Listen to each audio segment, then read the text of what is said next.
할렐루야 여러분 반갑습니다. 오늘 성경 관통 구약 마지막 시간입니다. 12번째 시간.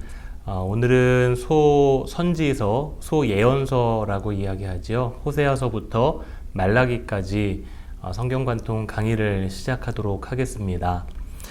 먼저 우리가 강의를 본격적으로 시작하기 전에 예언서에 대한, 선지서에 대한 간략한 개관적인 내용을 좀 알고 공부하면 좋을 것 같습니다. 우리가 흔히 예언서, 선지서라고 이야기할 때 많은 분들이 선지서를, 예언서를 이렇게 생각하십니다. 미래에 대한 무언가 일어날 일을 예언하는, 미래에 대한 청사진을 보여주는 책이다 라고 오해하시는 분들이 계십니다. 그러나 사실 이 예언서를 보시면은 그런 부분이 있기는 있어요. 그러나 대부분이 하나님의 말씀을 대언하는, 기존에 하나님께서 주셨던 신명기나 또 민수기나 레위기나 출애굽기나 하나님께서 이스라엘 백성에게 주셨던 말씀을 토대로 다시 그것을 재해석함으로 당시에 있었던 백성들에게 선포하는 메시지가 바로 예언서입니다. 그래서 이 예언서의 기본적인 틀을 보시면 첫 번째는 이런 부분이 있습니다. 하나님이 개입하실 것을 예고하는 부분. 당시에는 보통 하나님이 재난을 선포하신다든지 아니면은 이방의 민족들을 들어서 심판하신다든지, 이렇게 이스라엘 백성이 죄를 짓고 있는 것을 차마 보지 못하시고 이제는 그들을 가르치기 위해서, 그들을 깨우치기 위해서 재난을 예고하시고 이방 민족의 전쟁을 예고하시는 이런 부분을 우리가 생각하시면 될 것 같고요. 그리고 두 번째는 왜 하나님께서 그 재난을 주시는가? 왜 하나님께서 그런 이방의 민족을 통해 이스라엘을 멸망시키고자 하는 메시지를 선지자들을 통해 주시는가라는 것을, 그 근거를 밝히는 부분, 죄를 지적하는 부분, 이 두 가지 틀로 이해를 하시면 될 것 같습니다. 그리고 이스라엘 백성의 죄는 우상 숭배도 있지만 굉장히 많은 경우가 하나님의 백성이 하나님의 말씀대로 살지 못하고, 특별히 백성의 삶을, 하나님께서 기뻐하시는 삶을 살지 못하는, 아주 정확하게 말씀드리자면은 윤리적이지 못한 삶을 살지 못하는 이스라엘 백성의 죄를 지적하시는 부분이 상당히 많이 있습니다. 이미 예레미야나 이사야를 통해서 아마 여러분들이 그런 이스라엘 백성의 윤리적이지 못한 삶에 대한 하나님의 심판의 메시지가 무엇인지를 분명히 아셨을 거라고 생각이 됩니다. 그래서 크리스토퍼 라이트라는 영국의 구약학자는 하나님 백성의 선교라는 책에서 이런 이야기를 합니다. 하나님의 백성의 윤리가 선택과 선교의 중간 지점이 있다라는 점을 주목해야 한다라고 이야기합니다. 그리고 윤리는 선택의 목적이자 선교의 기초다라는 것이죠. 하나님께서는 우리를 선택하신 이유, 예수님의 제자로, 하나님의 자녀로 선택하신 이유는 우리가 하나님 백성의 삶을 이 땅 가운데 살아감으로 그 삶을 통해 세상이, 열방이 하나님을 바로 알 수 있도록 하시기 위함인 것이죠. 그래서 그것이 바로 선교의 기초가 되는 것입니다. 우리가 이러한 관점으로 오늘 이 예언서를 함께 공부해 보도록 하겠습니다. 우리가 첫 번째 보게 될 소선지서의 예언자는 바로 호세아입니다. 먼저 호세아서를 보시면은, 호세아서는 크게 두 부분으로 나누어져 있습니다. 첫 번째 부분은 고멜과 호세아 선지자를 결혼시키시는 하나님의 어떤 이스라엘 백성에게 주시는 메시지의 부분이 있고요. 그리고 나머지 부분은 하나님께서 심판하시는 이유에 대해서 설명하시고 그 심판을 선언하시는, 그러나 결국에는 회복을 또 말씀하시는 하나님의 메시지로 구분되어 있습니다. 호세아서 1장 2절 말씀, 여호와께서 처음 호세아에게 말씀하실 때 여호와께서 호세아에게 이르시되 너는 가서 음란한 여자를 맞이하여 음란한 자식들을 낳으라. 이 나라가 여호와를 떠나 크게 음란함이라 하시니. 호세아가 활동하던 시기에 북이스라엘의 왕은 여로보암 2세 왕이었습니다. 여로보암 2세 왕의 통치 기간 동안 북이스라엘은 굉장히 최고의 전성기를 누렸습니다. 그러나 동시에 정치적으로 경제적으로 굉장히 안정되어 있었던 시기였지만 영적으로는 완전히 곤두박질 쳐져 있는 그런 영적 상태에 있었던 것이 바로 여로보암 2세 왕의 시대였습니다. 아까 말씀드렸다시피 호세아의 내용은 크게 두 부분으로 나뉘죠. 첫 번째 부분, 바로 호세아와 고멜의 결혼에 대한 이야기입니다. 특별히 하나님이 호세아와 음란한 여인 고멜을 혼인시키십니다. 나중에 결론 부분에서 함께 나누겠지만 고멜은 바로 타락한 이스라엘 백성을 의미하는 것이고요. 그리고 호세아는 하나님을 상징하는 것입니다. 그리고 그 고멜이 낳은 자식들이 있는데 호세아서 1장에 보면은요, 그 이름을 이스라엘이라 하라라는 것이고요. 그리고 또 쭉 6절에 내려오시면은 로루하마라는 자녀입니다. 그리고 9절에 로암미라는 자녀를 낳게 하시죠. 이스라엘이라는 뜻은 하나님께서 흩으신다라는 뜻이고요. 그리고 로루하마라는 뜻은 긍휼히 여김을 받지 못하는 자다라는 뜻입니다. 그리고 마지막으로 로암미는 내 백성이 아니다라는 의미예요. 히브리어에서 로라는 단어가 앞에 붙으면은요, 부정어입니다. 뭐뭇이 아니다라는 의미를 담고 있어요. 그래서 루하마, 원래는 긍휼히 여김을 받는 자였는데 로루하마, 긍휼히 여김을 받지 못하는 자다. 암미, 내 백성이다라는 의미이지만 로암미, 내 백성이 아니다라고 말씀하고 계시는 거예요. 호세아서 4장 7절에서 8절 말씀에 보면은 왜 하나님께서 그들에게 이러한 메시지를 선언하시는가라는 것을 우리는 분명히 알 수 있습니다. 7절, 8절 말씀에 8절 말씀 마지막 후반부에 이렇게 이야기합니다. 그들이 그 마음을 그들의 죄악에 두는도다. 이 표현을 한번 정확하게 보시기 바랍니다. 그 마음을 그들의 죄악에 둔다라는 거죠. 죄악이 그들의 마음 가운데 들어온 것이 아니라, 죄가 마음에 들어오는 것은 어떻게 보면 굉장히 소극적인 의미인 것이죠. 그러나 마음을 죄악 가운데 두었다라는 것은, 이 뉘앙스는 굉장히 적극적인 의미입니다. 적극적으로 죄악을 짓고 있는 이스라엘의 모습을 묘사하고 있는 것이죠. 그들이 자꾸 죄를 짓고 음행에 빠지는 이유를 호세아가 이렇게 설명합니다. 호세아서 4장 6절, 내 백성이 지식이 없으므로 망하는도다. 내가 지식을 버렸으니 나도 너를 버려 내 제사장이 되지 못하게 할 것이요. 내가 내 하나님의 율법을 잊었으니 나도 내 자녀들을 잊어버리리라.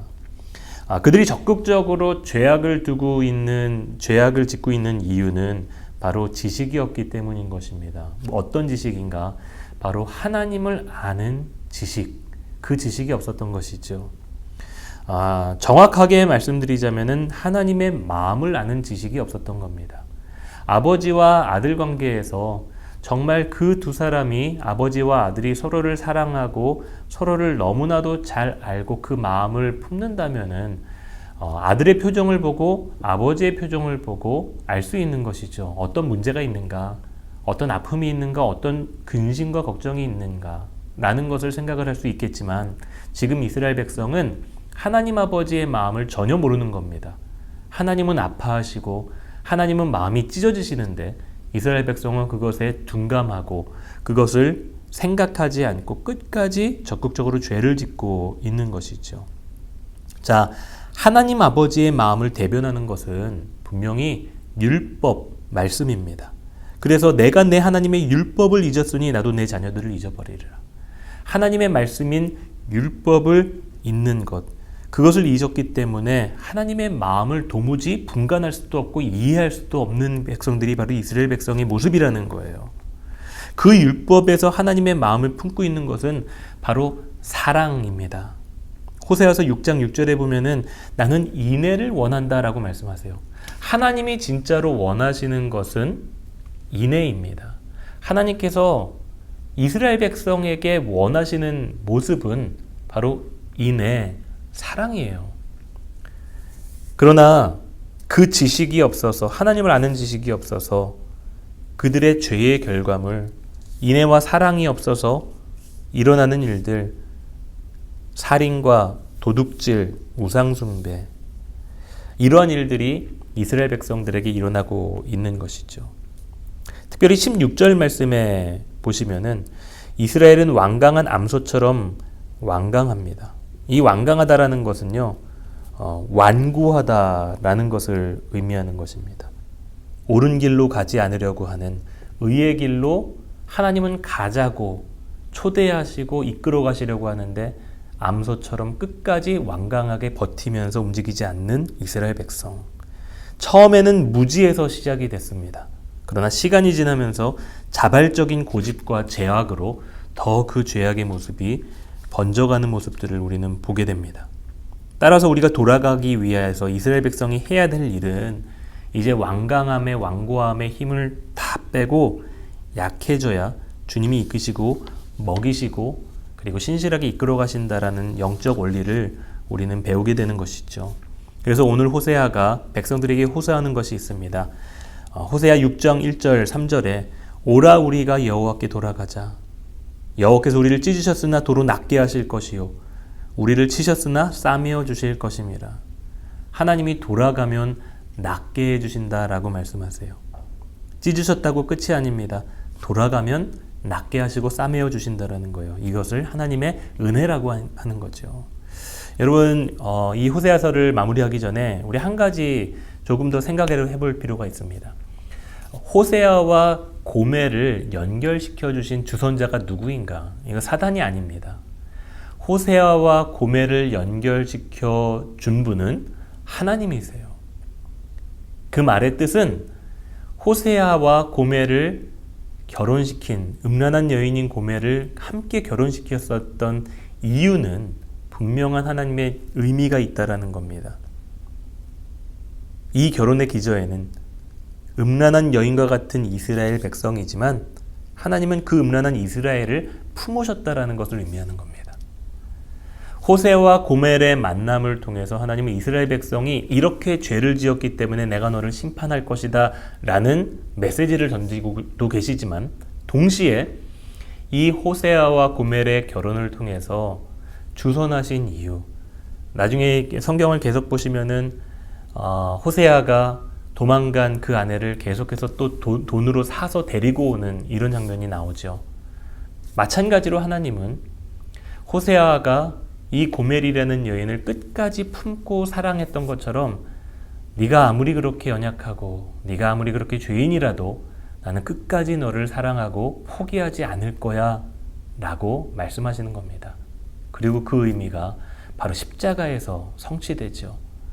예수님이 십자가에서 자신의 핏값으로 온 백성들을 구원하신 이 역사적인 사건, 이것이 바로 죄인인 우리를 향한, 우리가 아직 죄인 되었을 때 그리스도께서 우리를 죽으심으로 우리를 향한 하나님의 사랑을 확증하셨다라는 메시지의 근거라는 것입니다. 사랑하는 성도 여러분, 이 호세아서를 읽으시고 묵상하시면서 이 바다와 같은 하나님 아버지의 사랑을 경험하시기를 주님의 이름으로 축복합니다. 한 가지 그분의 사랑을 경험하기 위해서 반드시 해야 되는 것이 있습니다. 호세아서 14장 2절 말씀을 한번 보시기 바랍니다. 호세아서 14장 2절 말씀에 너는 말씀을 가지고 여호와께로 돌아가서 아뢰기를 라는 말씀을 하죠. 여기서 돌아간다 라는 말이요, 슈브라는 히브리어 단어입니다. 이 슈브는 회개라는 의미를 아주 확실하게 알려주는 단어예요. 왜냐하면 두 가지 의미가 있습니다. 돌이키는 의미가 있고 돌아가는 의미가 있습니다. 다시 말씀드리면은 어디서 돌이키는가? 내가 짓고 있는 죄에서 돌이키는 겁니다. 죄에서 돌이키고 그러면 어디로 돌아가는가? 하나님께로 돌아가는 것을 의미하는 것이죠. 우리가 그 풍성한 하나님의 사랑을 경험하기 위해 반드시 해야 되는 것, 하나님 죄에서로부터 돌이키고 우리의 하나님, 우리의 주님께로 돌아가는 것이 가장 중요합니다. 이때 하나님은 우리를 회복하시고 우리를 위로하시고 안아주십니다. 두 번째 함께 나눌 본문은 바로 요엘서입니다. 요엘의 주제는 유다의 심판과 성령의 약속입니다. 요엘서의 시기를 두고 학자들 간의 논쟁이 많은데 가장 많은 설득력을 얻는 것은 요아스 왕이 7세의 왕위에 오르죠. 근데 너무 어리기 때문에 이때 제사장 여호야다가 대신 대리청정을 합니다. 대신 이렇게 실질적인 통치를 하죠. 근데 이 여호야다가 죽고 나서 요아스가 돌변해 버립니다. 여호야다의 시대 때는 요아스도 성전 개혁을 하고 그리고 하나님 앞에 순전하게 살려고 노력했었던, 그러나 여호야다가 죽자마자 요아스가 변절해 버립니다. 아마도 자신이 왕권의 위협을 느끼는 상황 속에서 하나님을 의지하기보다는 주변에 있는 사람들을 의지하는 것이 더 편했을 것입니다. 그런데 그렇게 하나님을 떠나고 사람들을 의지하다가 결국에는 어느 지경까지 이르는가, 바로 우상을 섬기는 데까지 이르게 됩니다. 이런 상황 속에서 하나님이 요엘을 선지자로 보내셔서 메시지를 전하시는 것이죠. 요엘서 1장 4절 말씀에 팥중이가 남긴 것을 메뚜기가 먹고 메뚜기가 남긴 것을 느치가 먹고 느치가 남긴 것을 황충이 먹었도다 라고 이야기합니다. 학자들마다 또 의견이 분분합니다. 그러나 아마 실제로 메뚜기 재앙이 있었을 것이다 라는 것이 많은 의견이에요. 예전에 있었던 메뚜기 때에 아주 끔찍한 재앙 때문에 기근이 일어났었던 일이 있었다는 것을 가정한다면은 아마 요엘은 이 사건을 통해서 그냥 자연재해, 그냥 단순히 우리가 지금 코로나 시대를 겪고 있지만 이것이 단순히 그냥 재앙이 아니고 그냥 자연재해 이상의 무언가 하나님의 뜻이 있을 것이다 라는 믿음이 있었던 것 같아요. 그래서 이 메뚜기 때의 재앙의 기억을 떠올리면서 불순종하는 이스라엘 백성에게 앞으로 그와 같은 하나님의 심판이 오게 될 것이라고 선포하고 있는 것이 바로 이 요엘서입니다. 다가오는 주님의 날, 이 주님의 날을 여호와의 날이라고도 하죠. 그때의 악몽과 같은 일들이 분명히 일어나게 될 것이라고 심판을 선언합니다. 근데 그때는 메뚜기가 아니라 북쪽 군대, 요엘서 2장 20절에 의하면은 바로 갈대아에서 오는 바로 바벨론을 의미하는 것이죠. 이 북쪽 군대를 일으키셔서 멸망시키실 것이다 라는 메시지를 전하고 있어요. 근데 이 팥중이가 남긴 것을 메뚜기가 먹고 메뚜기가 남긴 것을 느치가 먹고 느치가 남긴 것을 황충이 먹는, 이런 표현을 통해서 정말 끔찍한 재앙이 있을 것이라는 것이 예고가 되는 겁니다. 그래서 요엘 선지자는 백성들을 회개로 초대하고 있는 겁니다. 백성들에게 심판의 메시지, 회개를 촉구하면서 어떤 말씀이 있냐면은 요엘서 2장 12절에서 14절 말씀에 보면, 특별히 13절 말씀을 한번 보시기 바랍니다. 13절에 너희는 옷을 찢지 말고 마음을 찢어라. 너희 하나님 여호와께로 돌아올지어다. 옷을 찢지 말고 마음을 찢으라 라는 겁니다. 형식으로 회개하지 말라는 거죠. 마음으로 회개하라는 것입니다. 그리고 돌아오라는 것입니다. 아까 나눈 메시지이죠. 마음을 찢고 통회하면 내가 얼마나 죄인인지를 뼈저리게 느끼고 이제 우리를 구원하시는 하나님께 돌아가라 라는 메시지를 요엘 선지자가 이야기하고 있는 겁니다. 자, 그러면 그 회개의 선물로 하나님은 회복을 주시겠다라고 약속하시는 거예요. 그런데 그 회복의 선물이 무엇인가? 바로 성령님이십니다. 요엘서 2장 28절 29절 말씀에 보시면, 그 후에 내가 내 영을 만민에게 부어주리니 너희 자녀들이 장래일을 말할 것이며 너희 늙은이는 꿈을 꾸며 너희 젊은이는 이상을 볼 것이며 그때 내가 또 내 영을 남종과 여종에게 부어줄 것이다. 여러분, 이 말씀이 익숙하지 않으세요? 이 말씀은 사도 베드로가 오순절 마가의 다락방에서 성령의 임재를 경험하고 그리고 각기 다른 나라의 말로 방언을 했을 때 많은 사람들이 조롱을 합니다. 저 사람은 술 취한 거라고. 그러나 베드로는 우리가 술 취한 게 아니라 성령께서 임하신 것인데, 이 성령은 바로 여러분들이 너무나도 잘 알고 있는 그 요엘서에 분명히 약속된 메시지의 성취다라는 것을 이야기를 하지요. 사도행전 2장 16절 21절까지의 말씀을 한번 보시기 바랍니다. 거기에 보시면은 베드로가 이 요엘서를 인용하며 성령의 역사는 요엘 시대 때부터 우리에게 예언되어져 온, 그리고 지금 오늘 우리에게 성취된 일입니다 라고 이야기하는 내용을 우리는 확인할 수가 있습니다. 여호와의 날에 성령께서 행하시는 일, 사도행전에 성취된 이 성령의 약속이 바로 이 요엘 선지자의 메시지이죠. 그리고 그 메시지가 예수 그리스도를 통해 이 땅 가운데 우리에게 성취된 것입니다. 그 내용을 요엘서가 우리에게 보여주고 있습니다. 세 번째 나누게 될 책은 바로 아모스입니다. 아모스는 죄에 대한 심판과 회복의 약속을 이야기하고 있습니다. 아모스서 2장 6절 말씀을 한번 읽어보시겠습니다. 여호와께서 이와 같이 말씀하시되 이스라엘의 서너 가지 죄로 말미암아 내가 그 벌을 돌이키지 아니하리니 이는 그들이 은을 받고 의인을 팔며 신 한 켤레를 받고 가난한 자를 팔며 라고 말씀합니다. 당시에 이스라엘 백성의 서너 가지 죄가 무엇인가? 하나님의 백성의 죄는 바로 은을 팔고 의인을 팔고 은을 받고 의인을 팔며 신 한 켤레를 받고 가난한 자를 팔았던, 자신의 동족을 그리고 의인을, 하나님의 사람들을 철저하게 핍박했었던 사람들의 모습의 죄를 이야기하고 있는 것이죠. 남유다 사람이지만 아모스 선지자는 북이스라엘을 향해 예언했었던 선지자입니다. 그리고 또 이 시기는 여로보암 2세의 시기입니다. 아까 말씀드렸다시피 여로보암 2세의 시기 때는 나라가 굉장히 부국강병했었던 시기였습니다. 아주 북이스라엘 백성의 전성기였던 것이죠. 근데 이 여로보암 2세 때에 호세아 선지자, 아모스 선지자, 요나 선지자, 이런 선지자들이 활동했었다라는 것은 상당한 의미가 있습니다. 무엇인가?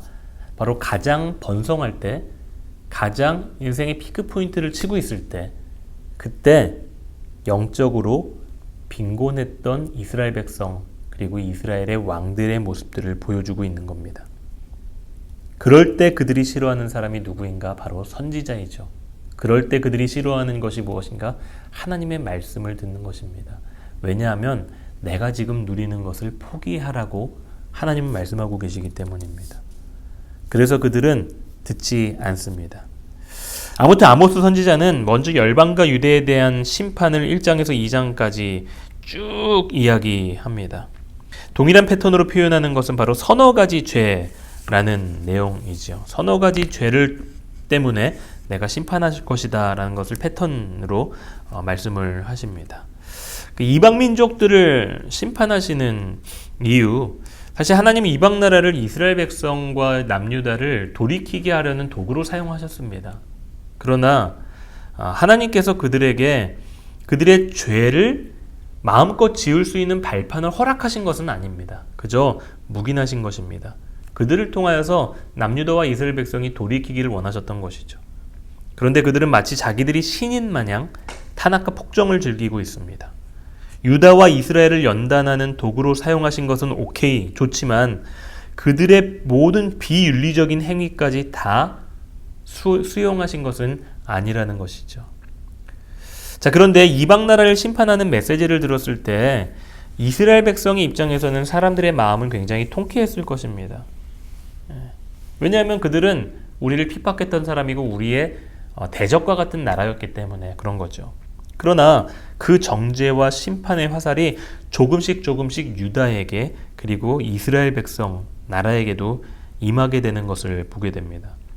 그래서 실제적으로 최종적으로는 북이스라엘에게 심판의 메시지가 가는데 6절 말씀의 이하를 계속 보시면요, 이스라엘 백성의 죄악상이 가장 최악이고 가장 많다라는 것을 우리는 알게 됩니다.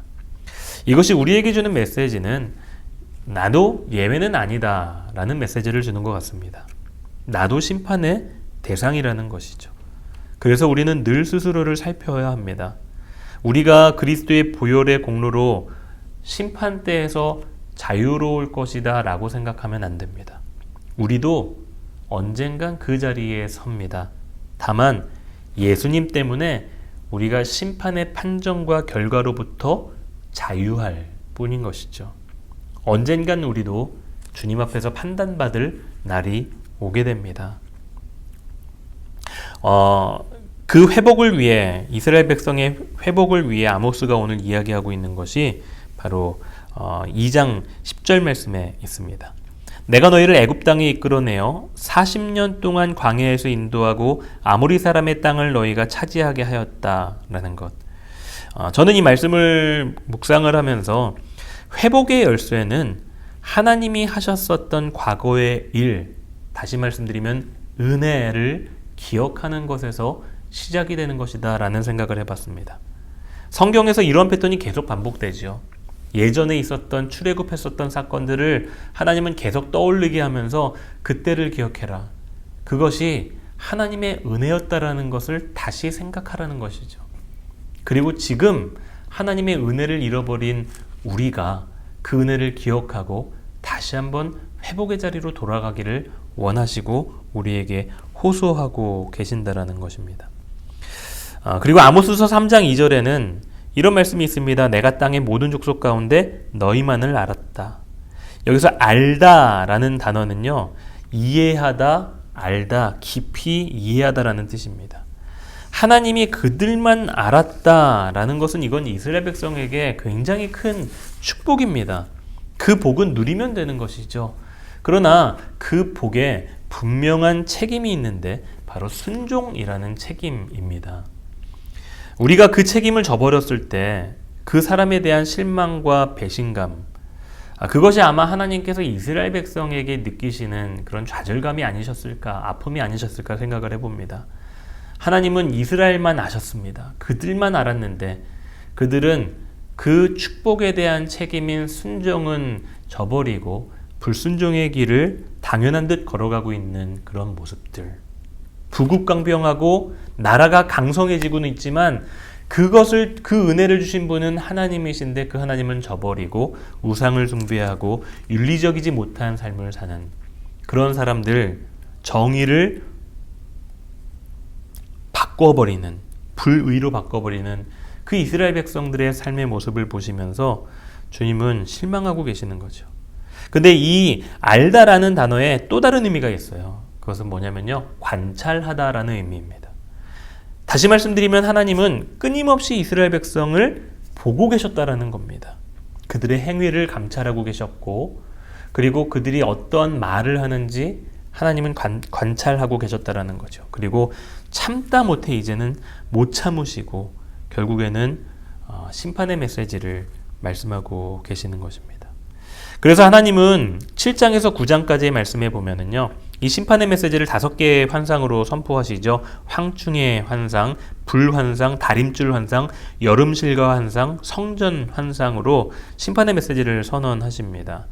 그러나 중요한 것은 모든 선지서의 대부분의 결말이기도 하지만 늘 기승전 회복이라는 패턴입니다.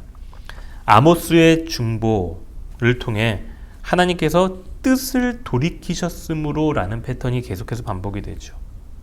다시 말씀드리면 하나님은 결국에는 이스라엘의 회복을 위해 심판의 메시지를 선포했다라는 것을 우리는 알게 되는 것입니다. 그 회복으로 초청하는 애가가 아모스서 5장에 나옵니다.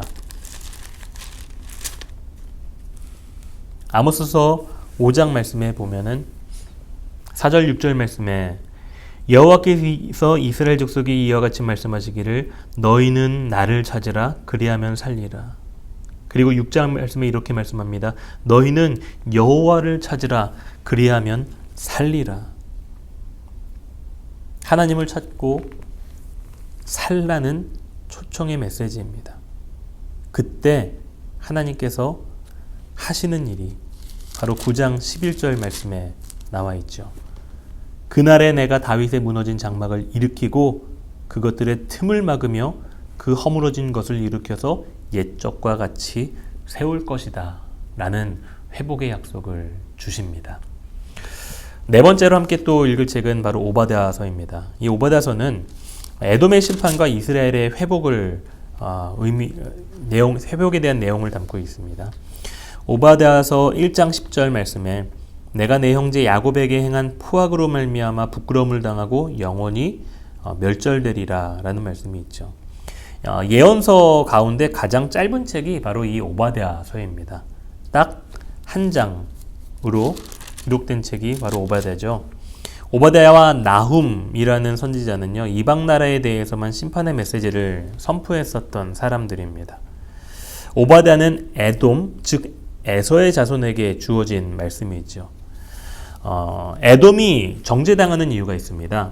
그것은 형제인 유다의 멸망을 기뻐하고 바벨론을 도왔기 때문이다 라는 거예요. 오바댜서 1장 11절에서 12절 말씀을 보시면, 내가 멀리 있었던 날 곧 이방인이 그의 재물을 빼앗아가며 외국인이 그의 성문에 들어가서 예루살렘을 얻기 위하여 제비 뽑던 날에 너도 그들 중 한 사람 같았느니라. 내가 형제의 날 곧 그 재앙의 날에 방관할 것이 아니며 유다 자손이 패망하는 날에 기뻐할 것이 아니며 그 고난의 날에 내가 입을 크게 벌릴 것이 아니다 라고 말씀하시죠. 이웃의 무너짐을, 이웃의 심판을, 이웃의 고난을, 형제의 고난을 결코 방관하지 말라는 것입니다.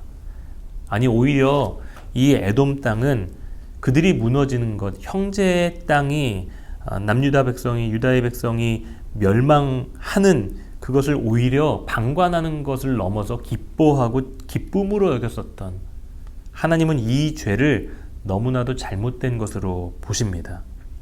너희가 방관하고 비웃은 나라가 결국엔 회복될 거다라는 말씀이 오바댜서 1장 18절에 있습니다. 야곱 족속은 불이 될 것이며 요셉 족속은 불꽃이 될 것이다 라고 이야기하죠. 그런데 그 불과 불꽃이 결국에는 방관하고 비웃었던 그 에돔 땅을 불살아 버릴 것이다. 에서 족속은 지푸라기가 될 것이다. 그들을 불사를 것이다 라는 말씀을 하고 계시는 것입니다. 다섯 번째 책은 요나입니다. 요나는 열방에 대한 하나님의 사랑의 메시지를 담고 있죠. 이 요나서는 우리가 너무나도 잘 아는 메시지예요. 이 요나서를 살펴보시면은 요나도 역시 여로보암 2세 때 활동했었던 선지자였습니다. 그런데 요나서의 특징은 이스라엘이 아닌 니느웨의 말씀을 선포했다라는 것에 있습니다. 또한 다른 선지자들의 메시지와는 달리 요나는 그 인생의 스토리를 가지고 하나님의 마음을 대변하는 책입니다. 이스라엘이 아닌 니느웨, 곧 아수르의 수도였던 니느웨의 하나님의 말씀을 대언하기 위해서 쓰임받은 요나, 그 요나 선지자가 하나님께 그렇게 선택받았었던 이유는 니느웨라는 이방 나라도 회복의 대상이었기 때문이죠. 사실 이스라엘 백성은 니느웨를 너무 싫어했습니다. 요나도 마찬가지입니다. 이스라엘 백성을 너무나도 싫어했어요. 마치 예전에 반일 감정을 가지고 있는 사람들처럼 이스라엘 백성이 니느웨를 싫어했었던 것은 한 가지 이유죠. 북이스라엘을 멸망시킨 주범이 바로 아수르였기 때문입니다. 그러나 멸망시켰을 뿐만이 아니라 굉장히 잔인하게 학살했었던 주범이 바로 아수르였습니다. 그렇기 때문에 당연히 요나는 민족적인 어떤 감정을 생각한다면은 니느웨가 너무나도 밉고 싫고 혐오스러울 수밖에 없는 것이죠. 그러나 그렇다고 해서 요나가 편견을 가지고 니느웨를 미워하면 안 된다라고 말씀을 하시면서 요나의 마음을 만져가시고 다루어 가시는 것이 바로 오늘 이 요나서의 메시지를 통해서 알 수가 있는 겁니다. 우리가 여기서 알 수 있는 것은 선지자는, 그리고 그리스도인은 그 대상을 미워하는 것에 치중하면 안 된다라는 것이죠. 일본을 미워하는 것 그럴듯합니다. 할 수 있습니다. 그러나 거기에 치중하면 안 된다라는 겁니다. 왜냐하면 하나님은 그 땅도 사랑하시기 때문입니다. 하나님이 니느웨를 회복을 원하셨던 것처럼 말이죠. 선지자는 자기 민족의 죄를 미워하는 것에 열정을 다해야 되는 것입니다. 회개를 위해 하나님의 말씀을 전하는 사람이 바로 선지자입니다. 그러나 요나의 마음은 하나님의 말씀, 어떤 죄에 대한 분노보다는 이방 민족에 대한 분노로 하나님의 마음을 대변하지 못했었습니다. 그래서 하나님은 일련의 사건, 우리가 너무나도 잘 아는 박넝쿨 사건을 통해 그를 설득하시는 것이죠. 여호와께서 이르시되 내가 수고도 아니하였고 재배도 아니하였고 하룻밤에 났다가 하룻밤에 말라버리니 박넝쿨을 아꼈거든. 하물며 이 큰 성읍 니느웨에는 좌우를 분별하지 못하는 자가 12만 명이요 가축도 많이 있나니 내가 어찌 아끼지 아니하겠느냐. 하나님이 니느웨를 이렇게 표현하시는 거예요. 하나님은 니느웨도 사랑하셨습니다. 여러분, 우리가 잘 알아야 될 사실이 있습니다. 하나님의 사랑의 범위는 우리만 있는 것이 아닙니다.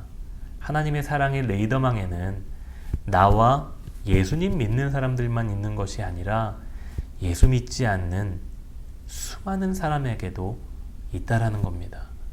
그게 하나님의 사랑의 범위예요. 요한복음 3장 16절에서 하나님이 어떻게 사랑하시는지를 우리에게 말씀하시죠. 하나님이 세상을 이처럼 사랑하사 독생자를 주셨다. 영어로는 God so loved the world 라고 되어 있습니다. 하나님이 그 세상을 너무 사랑하셔서 독생자를 주셨다. 그래서 그를 믿는 자마다 멸망하지 말고 영생을 얻게 하려 하셨다 라고 우리에게 분명하게 말씀하십니다. 사랑하는 성도 여러분, 하나님의 사랑의 대상은 내가 사랑하는 대상으로 제한되지 않습니다. 하나님의 사랑의 대상은 내가 사랑하지 않는 그 사람들, 오히려 내가 미워하고 혐오하는 그 사람에게까지 확장되는 것이 하나님의 사랑입니다. 더 이상 하나님의 사랑을 오해하지 마시고 이 하나님의 사랑의 위대한 스펙트럼을 인정하시되 세상을 죄를 미워하고 사람을 미워하지 않는 저와 여러분 되셨으면 좋겠습니다. 6번째 책은 미가서이죠. 미가서는 하나님 백성에게 심판과 삶의 회복을 촉구하는 책입니다. 미가서 6장 8절에 사람아 주께서 선한 것이 무엇임을 내게 보이셨나니 여호와께서 내게 구하시는 것은 오직 정의를 행하며 인자를 사랑하며 겸손하게 내 하나님과 함께 행하는 것이 아니냐. 미가는 이사야와 비슷한 시기에 활동했었던 선지자입니다. 그리고 그는 주로 민족의 지도자들의 타락을 지적했었던 선지자예요. 특별히 그는 이사야 선지자처럼요 행위 선지자였습니다. 행위 선지자는 어떤 우리가 길거리를 걸어가다 보면은 행위 퍼포먼스를 하는 사람들이 있지 않습니까? 이런 퍼포먼스를 하는 예술가들처럼 어떤 행동을 통해서 그 행동의 의미를 보다 분명하게 이스라엘 백성들에게 전달하는 역할을 했었던 선지자였던 것이죠. 미가서 1장 8절에 이러므로 내가 애통하며 애곡하고 벌거벗은 몸으로 행하며 들깨같이 애곡하고 타주같이 애통한다. 이런 모습을 통해서 회개를 촉구하고 영적인 지도자들이 하나님께로 돌아가야 되고 뉘우치고 하나님께 회개해야 된다라는 것을 보여주는 선지자가 바로 이 미가 선지자입니다. 이 심판의 이유, 바로 역시 지도자들의 불의의 문제였습니다. 윤리적인 범죄를 지은 것이 많은 경우이죠. 그 모습이 담겨져 있는 본문이 바로 미가서 3장 11절과 12절 말씀이 너무나도 잘 나타나 있습니다. 우두머리들은 뇌물을 위하여 재판했다라는 것입니다. 그리고 제사장은 삭슬 위하여 교훈했다라는 것이죠. 선지자는 돈을 위하며 점을 쳤다. 이것이 당시의 백성들의 죄악상이었습니다. 자, 그런데 그러한 모습 속에서도 여호와께서 우리 중에 계시지 아니하냐라는 말도 안 되는 확고한 믿음을 가지고 있었습니다. 그래서 그들은 우리에게 재앙이 임하지 않을 것이다라고 확신했던 것이죠. 이것이 우리의 모습과 굉장히 흡사하다라는 생각을 해봅니다. 물질이 축복의 결과라는 것처럼 돈을 위해, 물질을 위해 일하고 살면서도 내가 하나님을 위하면서 산다. 그리고 하나님은 우리에게 복을 주시고 축복하신 것이다라는 잘못된 믿음으로 살아갈 때가 참 많이 있습니다. 그런 백성에게 오늘 미가 선지자가 이야기하죠. 미가서 6장 6절에서 8절 말씀입니다. 여기서 보시면은요, 미가가 이런 말씀을 합니다. 내가 무엇을 가지고 여호와 앞에 나아가며 높으신 하나님께 경배할까? 내가 번제물로 1년 된 송아지를 가지고 그 앞에 나아갈까? 여호와께서 천천의 순양이나 만만의 강물 같은 기름을 기뻐하실까? 내 허물을 위하여 내 맏아들을 내 영혼의 죄로 말미암아 내 몸에 열매를 드릴까? 무엇을 가지고 여호와 앞에 나아갈까? 여러분, 하나님은 우리에게 무엇이 있는가, 그리고 그것을 가져오기를 원하시는 분이 아니십니다. 그것은 이방 민족의 신입니다. 하나님이 원하시는 것은 자녀를 제물로 드리는 것도 아니고, 하나님 원하시는 것은 내가 가지고 있는 무언가를 다 쏟아 부어야만 내가 너를 축복하겠다, 이런 것도 아니고, 하나님이 원하시는 것은 단 한 가지입니다. 나를 믿는 네가 과연 어떻게 살아가고 있느냐, 이 질문을 하고 계시는 겁니다. 무엇을 가지고 무엇을 획득했고 무엇을 이루었느냐를 보시는 것이 아니라, 너는 지금 어떻게 나의 백성으로서의 삶을 살아가고 있느냐라는 질문을 하고 계시는 거예요. 그러면서 말하죠. 사람아, 주께서 선한 것이 무엇임을 내게 보이셨나니 여호와께서 내게 구하시는 것은 오직 정의를 행하며 인자를 사랑하며 겸손하게 내 하나님과 함께 행하는 것이 아니냐. 하나님은 이것을 원하고 계시는 겁니다. 내가 무엇을 가지고 하나님 앞에 갈 것인가를 질문하지 마시고, 내가 지금 과연 하나님께서 우리에게 원하신 정의를 행하고 인자를 사랑하며 겸손하게 하나님과 동행하고 있는지를 점검해 보시기를 간절히 원합니다. 7번째 책입니다. 바로 나훔입니다. 나훔 선지자는 니느웨를 향해, 요나처럼 니느웨를 향해 심판의 메시지를 전달했었던 선지자입니다. 나훔서 3장 1절의 말씀에 보니까 화 있을진저 피의 성이여 그 안에는 거짓이 가득하고 포악이 가득하며 탈취가 떠나지 아니하는도다. 역시 하나님 말씀 앞에 멀어져 있는 이방 민족의 죄악상을 그대로 보여주고 있는 것이죠. 니느웨를 향한 메시지를 선포하는데, 특별히 이 나훔 메시지의 나훔 선지자의 책을 보시면 1장 1절에 이런 말씀을 합니다. 니느웨에 대한 경고 곧 엘고스 사람 나훔의 묵시의 글이다 라는 메시지를 보여줍니다. 묵시라는 것은 악의 극단, 즉 현실의 어떤 악의 배후에 숨어있는 최후의 악의 세력을 보여주는 것이 바로 묵시라는 문학입니다. 어떤 잘못되어 있고 부조리 속에서 분명히 보여지는 현상만이 아니라 그 기저에 그 보이지 않는 백그라운드에 강력한 악의 힘이 있다라는 것을 보여주는 것이죠. 그러나 묵시라는 것은 그 악의 세력을 보여주는 것으로 끝나는 것이 아니라 그 악의 세력에 대해 하나님이 승리하신다라는 그림을 통해 현세에 대한 소망과 희망의 메시지를 주는 것이 바로 묵시라는 단어에 담겨져 있습니다. 그래서 우리가 신약 성경에 잘 알고 있는 묵시 문학이 있죠. 바로 요한계시록입니다. 요한계시록도 나홈에 있는 1장 6절의 말씀, 그리고 3장 4절에 있는 말씀이 사실 계시록 6장 17절과 17장 그리고 18장에 굉장히 비슷한 뉘앙스의 의미로 담겨져 있습니다. 요한계시록도 마찬가지로 하나님의 백성들이, 그리스도인들이 핍박받고 있고, 그리고 죽음의 어떤 어려움을, 죽음의 위협 앞에 살아가고 있지만, 그리고 악은 너무나도 강력해서 우리가 마치 지금 지고 있고 사단이 우리를 무너뜨리는 것처럼 보일지 몰라도, 하나님은 결국에는 이 악에 대해서 승리하시고 우리에게 자유를 주실 것이다 라는 메시지를 담고 있는 것, 예수님이 승리할 것이다 라는 희망의 메시지를 주고 있는 것이 바로 요한계시록입니다. 이 요한계시록은 나중에 우리 신약 성경 관통을 통해서 자세하게 공부하실 수 있을 겁니다. 그때 꼭 강의를 들으시기를 바랍니다.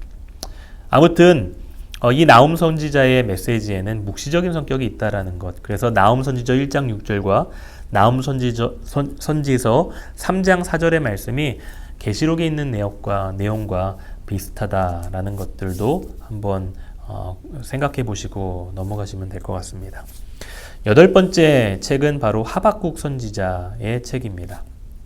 하박국은 하나님 백성의 위기와 하나님의 답변에 대한 내용을 다루고 있습니다. 하박국서 2장 4절에 이런 말씀이 있죠. 보라, 그의 마음은 교만하며 그 속에서 정직하지 못하나 의인은 그의 믿음으로 말미암아 살리라. 하박국의 내용은 하나님을 향한 신앙적인 질문으로 시작이 됩니다. 하박국 1장 2절에서는 하나님은 왜 불의를 허용하시는가? 왜 불의를 가만두지 않으시는가? 라고 의문을 느낀 하박국 선지자의 질문으로 시작이 됩니다. 그리고 하나님은 이에 대해서 분명하게 대답하시죠. 넘어가는 것이 아니라 내가 갈대아 사람 즉 바벨론을 일으켜서 반드시 저들을 징계할 것이다 라고 말씀하세요. 그러나 또 이 말씀을 들은 하박국이 욱하고 질문하는 것이 있습니다. 도대체 왜 하나님은 다른 것도 아니고 왜 하나님은 하필 악한 이방 민족 바벨론을 유다에 징계하는 수단으로 사용하십니까? 말이 안 됩니다. 라는 질문을 던져요. 그러자 하나님의 답변은 하박국 2장 2절에서 4절까지의 말씀에 담아 있습니다. 특별히 3절 말씀에 비록 더딜지라도 기다리라 지체되지 않고 반드시 응하리라. 보라, 그의 마음은 교만하여 그 속에서 정직하지 못하나 의인은 그의 믿음으로 말미암아 살리라 라고 말씀합니다.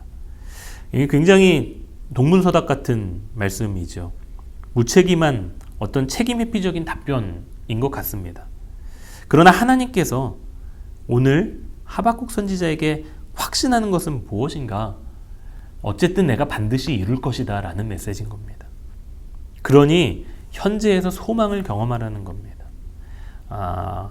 예언의 최우선적인 목적은 현재에 대한 위로와 격려와 소망을 주기 위한 것입니다. 그래서 우리가 예언서를 읽을 때 그냥 무서운 메시지, 심판의 메시지만 받아들이는 것이 아니라 늘 결론으로 전제하고 읽어야 될 분명한 포인트는 이 예언서는 우리에게 소망과 위로와 격려를 주시기 위해서 쓰인 책이라는 것을 반드시 아시고 책을 읽으시기를 권면드립니다. 소망을 붙잡고 현재를 사는 삶, 우리는 그것을 믿음의 삶이라고 이야기하죠. 성경을 읽고 기도하고 암송하는 것만이 믿음의 행위가 아닙니다. 믿음의 행위는 미래에 반드시 하나님이 약속하신 것을 성취하실 것을 신뢰하고 예수님의 다시 오심을 믿으며 오늘을 신실하게 살아가는 것, 그것을 바로 믿는 사람, 그걸 믿는 사람은 그 믿음으로 말미암아 살리라 라고 말씀하고 계시는 겁니다. 이해되지 않을지라도 왜 바벨론에게 우리의 국군을 맡기십니까? 라는 질문을 드릴 때 하나님은 하박국에게 기다려라.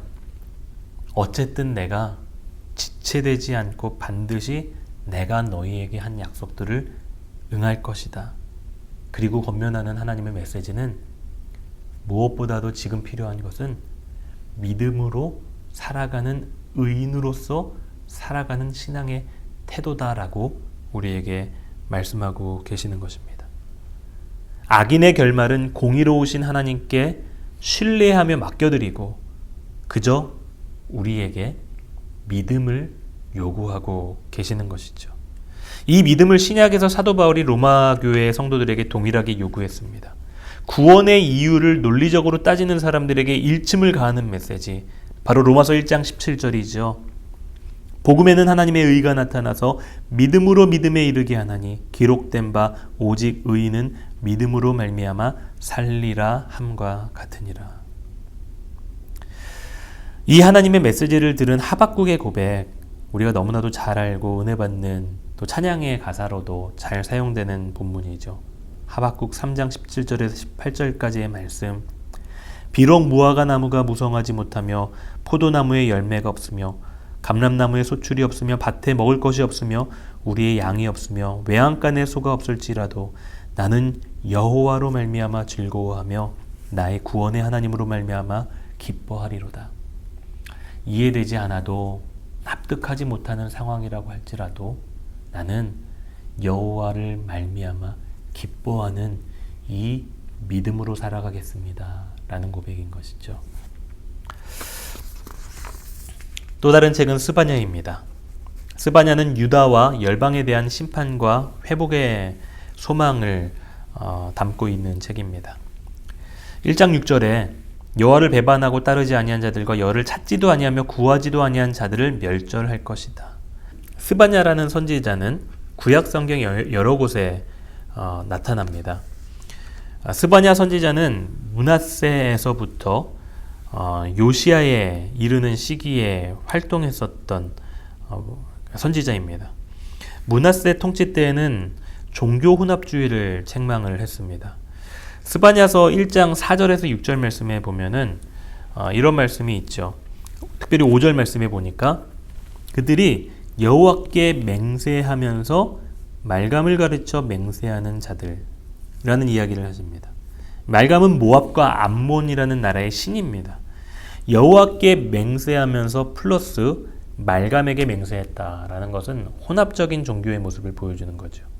하나님을 섬기면서도 동시에 이방 우상을 섬기고 있는 모습을 보이고 있는 것입니다. 그래서 하나님은 스바냐를 통해서 호소하십니다. 스바냐서 2장 3절에 여호와의 규례를 지키는 세상의 모든 겸손한 자들아 너희는 여호와를 찾으며 공의와 겸손을 구하라. 겸손은 오늘 스바냐서 2장 3절에 보니까 말씀에 순종하는 것, 규례를 지키는 것입니다. 그리고 공의는 그 규례대로 행하는 것, 말씀에 순종하는 것, 행동하는 것을 말하는 거죠. 스바냐서 3장 17절 너희 하나님 여호와가 너희 가운데 계시니 그는 구원을 베푸실 전능자이시라. 그가 너로 말미암아 기쁨을 이기지 못하시며 너를 잠잠히 사랑하시며 너로 말미암아 즐거이 부르며 기뻐하시리라. 너희 하나님 여호와가 너희 가운데에 계신다.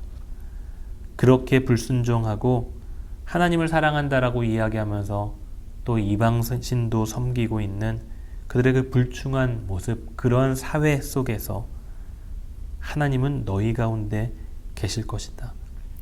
그리고 구원을 베푸실 것이다. 그리고 너를 잠잠히 사랑하시며 너로 말미암아 즐거이 부르며 기뻐하실 것이다. 하나님은 하나님을 따르고 겸손하고 공의를 행하는 이스라엘 백성들을 기뻐하시고 잠잠히 사랑하시며 즐거이 그들을 부르실 것이다 라는 메시지를 전해주고 계십니다.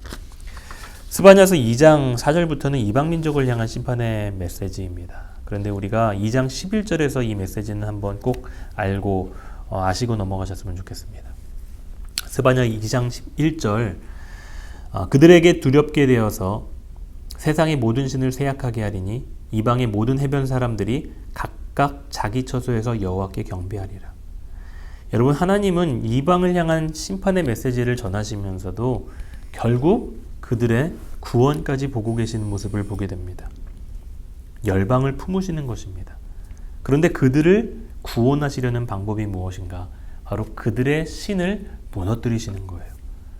그들의 신이 아무것도 아니라는 것을 알게 하는 겁니다. 마치 엘리야와 바알의 제사장들이 대결했었던 것처럼, 그리고 바알은 거짓신이고 여호와만이 진짜 하나님임을 알게 하셨던 것처럼 그들의 신을 무너뜨리고, 그리고 그들이 진짜 하나님 여호와 하나님 한 분임을 알게 하고 그분께 경배하게 될 것이다 라고 말씀하시는 거죠.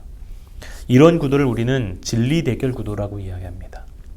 우리의 모든 영적인 전쟁은 사실 진리 전쟁입니다. 사단은 우리에게 거짓을 속삭이고 그것을 진리라고 믿게 만든, 그러나 하나님의 말씀은 우리에게 분명한 진리를 선언하십니다. 그들이 세상 사람들이 알아야 될 진리는 바로 오직 여호와 한 분만이 진짜 하나님이시다라는 것이죠. 그래서 이러한 영적인 전쟁, 진리 전쟁 속에서 승리하는 방법이 필요합니다. 하나님의 말씀에 견고하게 서 있는 것입니다. 그래서 말씀을 공부하고 연구하고 고민해야 되는 것이에요. 10번째 책입니다. 학개와 스가랴입니다. 먼저 학개 선지자는 1장 4절에 이 성전이 황폐하였거늘 너희가 이때 판벽한 집에 거주하는 것이 옳으냐라는 메시지가 중심입니다. 이 내용은 에스라서가 배경입니다. 한번 나중에 에스라서를 천천히 보시면은 이 배경에 대한 내용을 그때 당시에 이스라엘 백성의 상황이 어땠는지를 분명하게 또 이해하실 수 있을 겁니다. 당시에 성전 재건, 즉 바벨론에서 포로에서 돌아왔었던 백성들이 성전 재건을 합니다. 근데 외부와 내부적인 방해 때문에 결국에는 그 성전 재건이 16년 동안이나 중단되는 일이 발생합니다. 그런데 그 시간 동안 백성들의 삶이 어땠는지가 오늘 1장 4절에 나와 있는 거예요. 성전은 건축하다만 그런 황폐한 모습으로 너희들에게 보여지는데 오히려 너희는 이때 판벽한 집은 반듯한 집을 말하는 겁니다. 그런 집에 거주하면서 편안하게 사는 것이 옳으냐라고 도전하는 거예요. 그들은 편안한 집에 살면서 여호와의 성전은 황폐된 현실, 스스로 그들은 지금은 때가 아닌가 보다 하고 자포자기했지만 그들에게 학개라는 선지자, 스가랴라는 선지자를 통하여서 환상, 즉 비전을 보여주시면서 그들의 마음을 감동시키고 다시 성전을 재건하게 하시는 본문이 바로 학개 그리고 스가랴의 메시지입니다. 특별히 우리 학개의 메시지는 바로 2장 9절에 나와 있죠. 이 성전의 나중 영광이 이전 영광보다 클 것이다. 만군의 여호와의 말이니라. 내가 이곳에 평강을 주리라. 만군의 여호와의 말이니라. 에스라서를 꼭 한번 읽어보시기 바랍니다. 그 책에 보시면은 옛날에 솔로몬의 성전의 그 아름다웠었던 모습을 얼핏 기억하는 사람들이 지금의 성전을 보았을 때, 다시 재건축된 성전을 보았을 때 흐느끼고 울고 있습니다. 그때 학개 선지자는 하나님의 말씀을 이렇게 대언하는 겁니다. 이전에 나중의 영광이 이전 영광보다 더 클 것이다. 너희가 알고 있는 솔로몬의 그 아름다운 영광보다 더 클 것이다. 라고 말씀하고 계시는 거죠. 스가랴의 비전은 8개의 환상을 통해서 알게 됩니다. 화석류 나무 사이에서 말탄 자의 외침. 스가랴서 1장 17절에 그가 다시 외쳐 이르기를 만군의 여호와의 말씀에 나의 성읍들이 넘치도록 다시 풍부할 것이다. 여호와가 다시 시온을 위로하며 다시 예루살렘을 택하리라. 하나님이 다시 그들을 회복할 것이다. 라는 환상을 보여주세요. 두 번째는 대장장이 4명의 환상입니다. 이스라엘을 압제한 모든 나라를 향한 심판의 메시지를 선언하시는 거죠. 스가랴서 1장 20절에서 21절 말씀인데 특별히 21절 말씀 마지막에 이전의 뿔들을 들어 유다 땅을 흩트른 여러 나라의 뿔들을 떨어뜨리려 하느니라. 하나님은 이스라엘을 압제했었던 나라들을 향해서 분명한 심판의 메시지를 선언하시고 우리의 모든 서름들을 씻어줄 것이다 라고 말씀하고 계시는 겁니다. 세 번째 환상은 청량줄을 잡은 사람의 환상입니다. 이것은 회복을 의미하는 거예요. 스가랴서 2장 4절에 이르되 너는 달려가서 그 소년에게 말하여 이르기를 예루살렘은 그 가운데 사람과 가축이 많으므로 성곽 없는 성읍이 될 것이다 라고 말씀하세요. 그런데 성곽이 없는 성읍은 말이 안 되는 거잖아요. 어떻게 성곽이 없는 성읍으로 만들어 가시는가? 그 말씀이 다음 구절에 나오죠. 스가랴 2장 5절 여호와의 말씀에 내가 불로 둘러싼 성곽이 되며 그 가운데에 영광이 되리라. 하나님이 불로 둘러싸신 친히 하나님이 성곽이 되어주신다 라고 약속하십니다. 그래서 하나님이 그들을 보호해 주실 것이다. 담대하라. 두려워하지 말라. 내가 보호할 테니 내가 너희에게 준 이 비전, 꿈, 환상 그것을 꾸고 다시 성전을 재건하라 라고 격려하고 계시는 겁니다. 이 외에도 많은 환상들이 있습니다. 무엇보다도 이 엑기스 중에 엑기스, 바로 메시아를 통한 하나님 나라의 소망을 의미하는 소망을 이야기하는 내용이죠. 9장에서 14장까지의 내용을 보시고요. 특별히 9장 9절에 시온에 따라 크게 기뻐할지어다. 예루살렘에 따라 즐거이 부를지어다. 보라, 내 왕이 내게 임하시나니 그는 공의로우시며 구원을 베푸시며 겸손하여서 나귀를 타시나니 나귀의 작은 것 곧 나귀 새끼니라.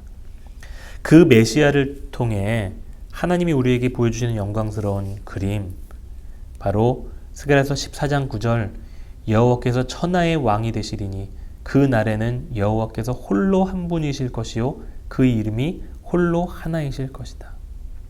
나귀 새끼를 타고 오시는 겸손한 왕이신 메시아 곧 예수 그리스도, 그분을 통해서 우리에게 보여주시는 분명한 그림은 하나님이 온 열방의 왕이다 라는 것입니다. 예수 그리스도가 우리를 통치하신다 라는 메시지죠. 마지막으로 말라기서를 보겠습니다. 말라기서는 하나님 백성의 타락 경고와 그리고 회복을 촉구합니다. 말라기서는 구약의 마지막 책이라고 불리죠. 에스라와 느헤미야의 시대 이후로 아까 말씀드렸다시피 학개와 그리고 스가랴 선지자의 어떤 권면의 메시지, 그 비전과 환상으로 용기를 얻었었던 이스라엘 백성들이 성전을 다시 재건합니다. 그리고 느헤미야 시대 때 성벽을 다시 회복시키고 이제 하나님의 뜻을 이루기 위한 백성으로서 다시 재도약할 수 있는 계기가 되죠. 그러나 그 시기가 오랜 시간 지나고 나서 회복된 이후 다시 형식적인 신앙생활로 돌아가게 됐던 것 같습니다. 우리의 모습과 좀 비슷하죠. 무언가 영적인 부흥이 있어서 하나님의 백성으로 온전하게 살아가기로 결단했지만 시간이 지나면서 또 해이해지고 넘어지는 모습. 말라기는 영적인 암흑기로 들어가는 하나님의 백성들에게 경고하며 새로운 시대가 열릴 것을 예언하는 책입니다. 여기서 핵심어는 11조와 준비입니다. 11조와 준비. 하나님의 백성들이 11조를 하지 않는 행위, 그것은 마땅히 하나님께 드려야 될 것을 도둑질하는 것이나 다름없다라는 메시지입니다. 하나님의 백성들은 하나님께 돈뿐만이 아니라 시간과 재능도 드려야 하는 것이죠. 결론부에서는 오실 그리스도를 맞이할 준비를 하라고 말하는데요. 이를 위해 메시아의 길을 예비하는 사자를 보내실 것을 예고합니다. 그리고 그 사자는 바로 세례 요한이죠.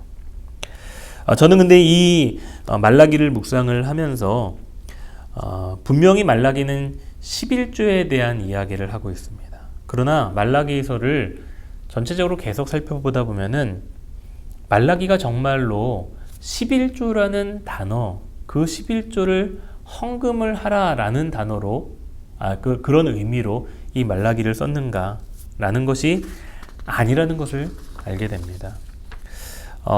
오늘 이 말라기 1장 8절 말씀에 보면은 만군의 여호와가 이르노라 너희가 눈먼 희생 제물을 바치는 것이 어찌 악하지 아니하며 저는 것 병든 것을 드리는 것이 어찌 악하지 아니하냐. 이제 그것을 너희 총독에게 드려보라. 그가 너를 기뻐하겠으며 너를 받아주겠느냐. 말라기에서 말씀하고 있는 것은 분명합니다. 11조를 내라 라는 메시지가 아닙니다. 말라기는 병든 것, 저는 것, 눈먼 희생제물 바치는 것, 총독에게 그것을 한번 드려보라고. 총독이 그것을 기뻐하겠냐고. 근데 하물며 너희는 나에게 눈먼 희생제물, 저는 것, 병든 것, 좋은 것들은 너희들이 다 취하고 나에게는 쓸모없는 것들만 주는, 바로 너희들의 영적인 태도에 대한 메시지를 전달하는 것이다. 라는 메시지가 바로 말라기의 메시지입니다. 11조를 드린다고 하더라도 그것이 병든 것이고 저는 것이면은 하나님은 기뻐하시지 않는다라는 겁니다.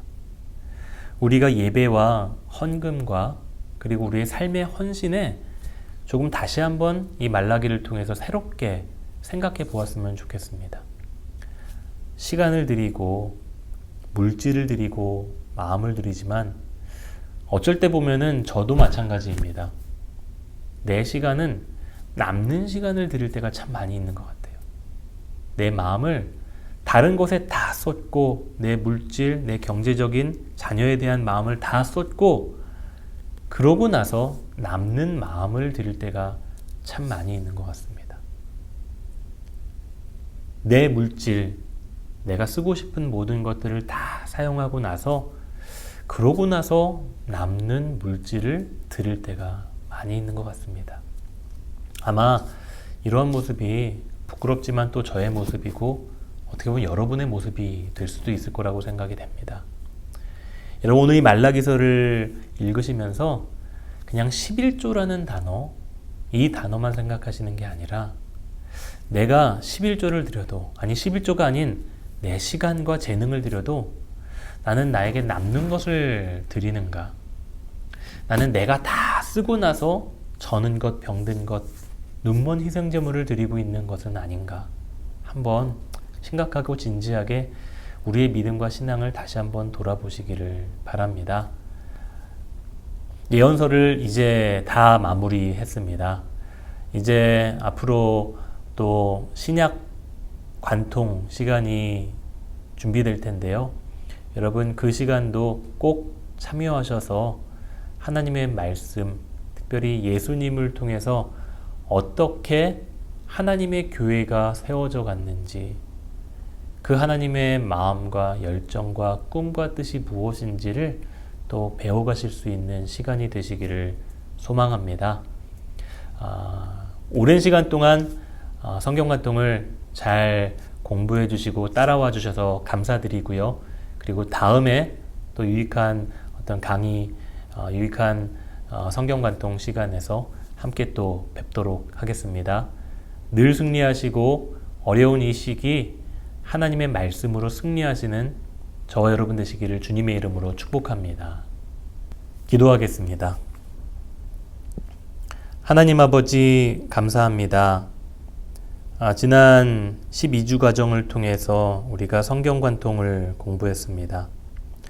하나님의 나라, 그 나라가 구약부터 신약에 이르기까지 얼마나 위대하고 얼마나 아름답게 그리고 얼마나 일관적으로 우리에게 메시지를 주시는지를 분명하게 깨닫고 하나님의 나라를 세워가기 위한 하나님의 백성으로 헌신하고 결단할 수 있는 우리 모두가 되기를 간절히 원합니다.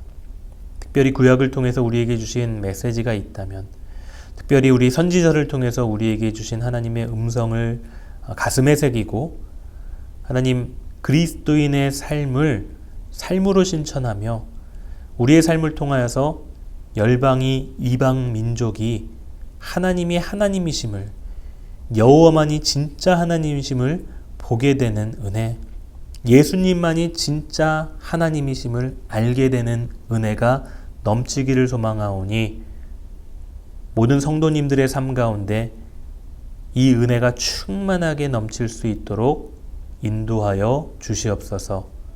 감사드리며 예수님의 이름으로 기도드립니다. 아멘.